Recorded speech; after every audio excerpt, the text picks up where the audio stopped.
देखिए, तो अब इसमें हम लोग सूरदास जी के प्रथम पद पे चर्चा करेंगे, प्रथम पद को पढ़ेंगे।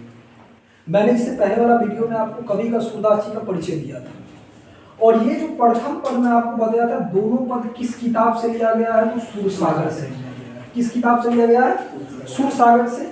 और ये पद किस भाषा में है? दोनों पद ब्रज भाषा में है। और इस पद में कौन सा रस है दोनों पद में? तो मैं आपको बताया था वात्सल्य रस। कौन सा रस? वात्सल्य रस। तो ध्यान देना, सूरदास जी का पहला पद किस किताब से लिया गया है? सूरसागर से लिया गया है पहला पद। ये पद किस भाषा में है? ब्रज भाषा में है। इसमें कौन सा रस है पहला पद में? तो वात्सल्य रस है। अगर दूसरा पद पूछेगा सूरदास जी का, तो दूसरा पद में भी क्या होगा? वात्सल्य रस हो जाएगा। चलो कविता को पढ़ाता हूँ, एक लाइन की व्याख्या करके ध्यान देना। पहला पद क्या है? ध्यान दो, पहले मेरी बात को सुनो, देना जरा चाय देना। पहला पद क्या है सुनो। तो पहला पद में ये कहा गया है, पहला पद में माँ यशोदा जो है, माँ यशोदा वह बालक कृष्ण को जगा रही है। और माँ यशोदा कृष्ण को कहती है कि हे ब्रज के राजकुंवर, हे कृष्ण, अब आप जगिए, क्योंकि कमल का फूल खिल चुका है। और जो भौरा, जो तितली जो है, वो भी जो फूल पर मंडराती थी, वो भी अपना रास्ता भूल चुकी है। यहाँ तक कि मुर्गा और चिड़िया भी सुबह होने पर कोलाहल कर रहे हैं।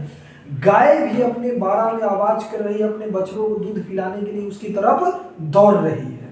गाय भी अपने बछड़ों को दूध पिलाने के लिए उसकी तरफ दौड़ रही है। और विधु मलिन, यानी कि चंद्रमा मंद हो चुका है, चंद्रमा बुझ चुका है और सूर्य प्रकाशित हो चुका है। इसीलिए अब आप क्या कीजिए? जगिए। अपने हाथों में कमल को धारण करने वाले कृष्ण, अब आप क्या कीजिए?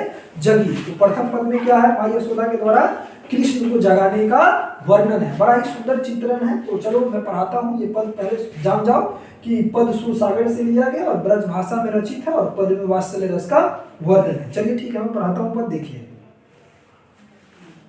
देखो, पहला पद कह रहा है कि जगिए ब्रजराज कुंवर, जगिए ब्रजराज कुंवर, कवल कुसुम फूले, कवल कुसुम फूले। ध्यान देना मेरी बात को, कवल कुसुम फूले क्या बोलता है? माँ यशोदा कृष्ण को ब्रजराज कुंवर, कुंवर मतलब कुमार, कि जगिए ब्रजराज कुंवर, की हे ब्रज के राजकुमार। माँ यशोदा, समझ में आ रही है? हे ब्रज के राजकुमार, अब आप क्या कीजिए? जगिए। कमल कुसुम फूले, कमल मतलब कमल और कुसुम मतलब फूल, और फूले मतलब खिलना, कि कमल का फूल क्या हो चुका है? खिल चुका है। इसलिए अब आप क्या कीजिए? जगिए। तो माँ यशोदा कृष्ण को बोल रही है प्रथम पंक्ति में इस पद में कि जगिए ब्रजराज कुंवर, की हे ब्रज के राजकुमार, हे श्री कृष्ण ब्रज के राजकुमार, अब आप क्या कीजिए? जगिए। कमल कुसुम फूले, कमल मतलब कमल, कुसुम मतलब फूल, की कमल का फूल खिल चुका है, इसलिए अब आप क्या कीजिए? जगिए। फिर दूसरा पंक्ति देखो, कुमुद वृंद संकुचित भय, कुमुद वृंद संकुचित भय, कुमुद वृंद संकुचित भय, भृंग लता भूले, भृंग लता भूले। देखो, कुमुद एक फूल होता है, कुमुद क्या है? फूल, और वृंद मतलब समूह। तो कुमुद वृंद मतलब क्या हुआ? कुमुद फूलों का समूह, कुमुद वृंद मतलब कुमुद फूलों का समूह, और संकुचित मतलब होता है मुरझाना, और भृंग मतलब भौरा यानी कि तितली। तो सुबह होने पर क्या किया है कि कुमुद फूलों का जो समूह है वह क्या हो चुका है? मुरझा चुका है, सिकुड़ चुका है। कि जो कुमुद फूलों का जो समूह है वो भी सिकुड़ चुका है, वो भी मुरझा चुका है। और भृंग लता भूले, यहाँ तक कि जो भौरा जो है, जो तितली जो है, वो भी अपने रास्ता को क्या कही है? भूल गई है। अब फूल सिकुड़ने के बाद तितली को पता चलेगा कि कौन फूल से उड़ करके आया था? नहीं ना पता चलेगा। तो वही कवि कह रहे हैं, ध्यान दो दूसरा पंक्ति, कि कुमुद वृंद संकुचित है, कि कुमुद फूलों का जो समूह जो है वो मुरझा चुका है, संकुचित हो चुका है, और भृंग लता भूले, भौरा भी अपने, जो तितली जो है वो भी अपने रास्ता को भूल चुकी है। अब कवि क्या बोलते हैं? तमचुर खग रोर सुनु, तमचुर खग रोर सुनु बोलत बनराई, तमचुर खग रोर सुनु बोलत बनराई, बोलत बनराई। तमचुर खग रोर, तमचुर मतलब मुर्गा, तमचुर मतलब मुर्गा, और खग मतलब चिड़िया, खग मतलब चिड़िया या पक्षी। तो रोर मतलब कोलाहल, रोर मतलब कोलाहल। सुबह होने पर क्या करता है? मुर्गा भाग देने लगता है ना सुबह होने पर। और सुबह होने पर चिड़िया भी क्या करती है, चहचहाने लगती है। तो यही माँ यशोदा कृष्ण को कह रही है कि तमचुर खगरोर सुनो। तमचुर यानी कि मुर्गा और खग मतलब चिड़िया, कि हे कृष्ण तुम मुर्गा और चिड़िया का क्या करो, कोलाहल सुनो। कि हे कृष्ण तुम मुर्गा और चिड़िया का कोलाहल सुनो। बोलत बनराई, यहाँ तक कि सुबह होने पर वन के पेड़ पौधे भी बोल रहे हैं, वो भी हिल डुल रहे हैं। समझ में आ गई? तमचुर खगरोर सुनो बोलत बनराई, कि तुम मुर्गा और चिड़िया का कोलाहल सुनो, यहाँ तक कि वन के पेड़ पौधे भी बोल रहे हैं। अब देखिए ये पंक्ति बड़ा इंपॉर्टेंट पंक्ति है, पूछा भी गया क्वेश्चन में आपको कि रामभूति गो खरकनी में, ध्यान देना, रामभूति गो खरकनी में बछड़ा हित धाई, बछड़ा हित धाई। देखो रामभूति गाय जो बोलती है ना, गाय जो बोलती है उसको रामभना कहते हैं। जैसे गाय को देखा होगा, गाय आवाज करती है तो पूरा मुंह खोल के बोलती है ना, तो गाय जो रामभूति गाय आवाज करती है तो पूरा मुंह खोल के करती है, तो उसको रामभना कहते हैं।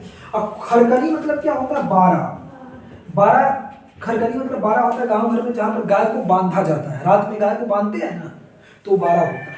अब बछड़ा हित धाई, तो यहाँ पर कवि बोले कि रामभूति गो खरकनी में, कि गाय भी अपने बारह में क्या कर रही है, राम भर रही है। और बछड़ा हित धाई, गाय किसके तरफ दौड़ रही है सुबह होने पर, अपने बछड़ों की तरफ दौड़ रही है। क्यों? तुम देखा होगा गांव घर में जो माल मवेशी गाय वगैरह को जो बांधा जाता है, रस्सी जो खोलोगे गाय को चाहे भैंसी को, और थोड़ा लेट हो जाएगा तो जाकर पूरा बच्चा को दूध पिला देगा, दौड़ करके जाएगा। तो यही कवि कह रहे हैं कि रामभूति को खरकनी में, कि गाय भी अपने बारह में सुबह होने पर राम भर रही है, आवाज कर रही है। और बछड़ा हित धाई, और गाय किसके तरफ दौड़ रही है, अपने बछड़ों की तरफ दौड़ रही है। प्रश्न आपके एग्जाम में पूछा गया है, देख सकते हैं इसमें क्वेश्चन है कि गाय किस ओर दौड़ रही है, तो सुबह होने पर गाय अपने बछड़ों की तरफ दौड़ रही है, गाय अपने बच्चों को दूध पिलाने के लिए अपने बछड़े की तरफ दौड़ रही है।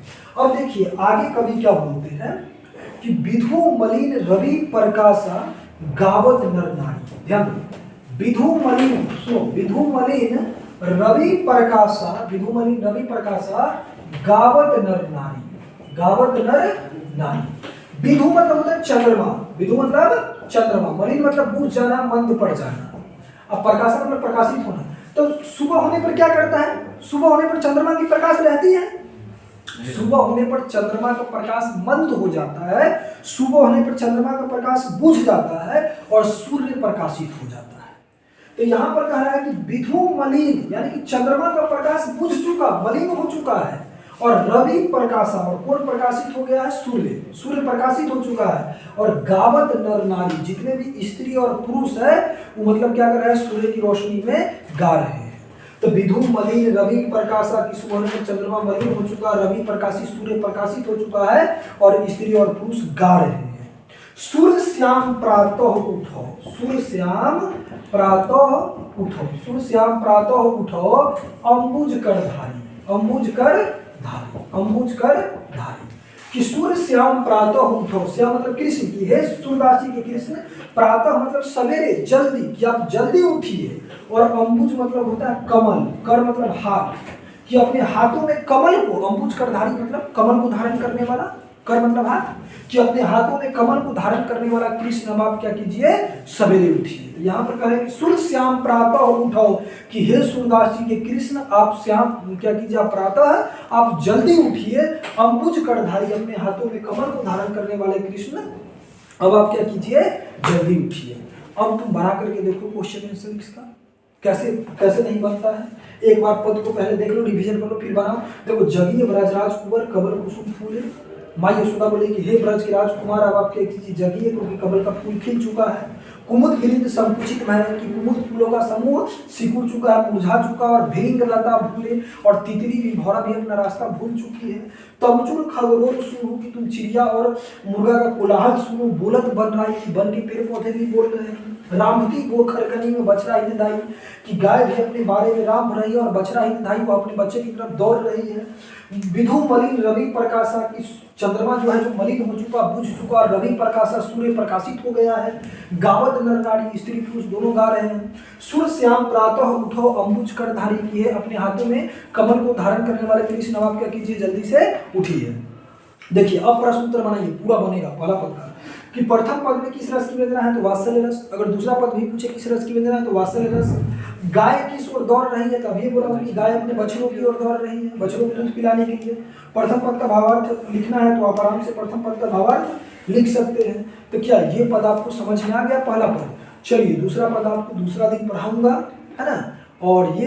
और अगर जो मतलब है, जो श्रोता है, जो विद्यार्थी अगर ऑनलाइन वीडियो देख रहे हैं, अगर उनको भी ये वीडियो अच्छा लगा, अगर आपको कविता समझ में आ रही होगी तो आप नीचे में कमेंट कीजिएगा, आपके लिए फिर इसका नेक्स्ट पार्ट बनाया जाएगा। लेकिन आप एक बार जरा नीचे में लिखिएगा, अपना फीडबैक दीजिएगा, क्या आपने किसी भी ऑनलाइन प्लेटफॉर्म पे क्लास 12 की कविता को क्या इतनी अच्छी पूर्वक पढ़ा था। चलिए ठीक है, धन्यवाद।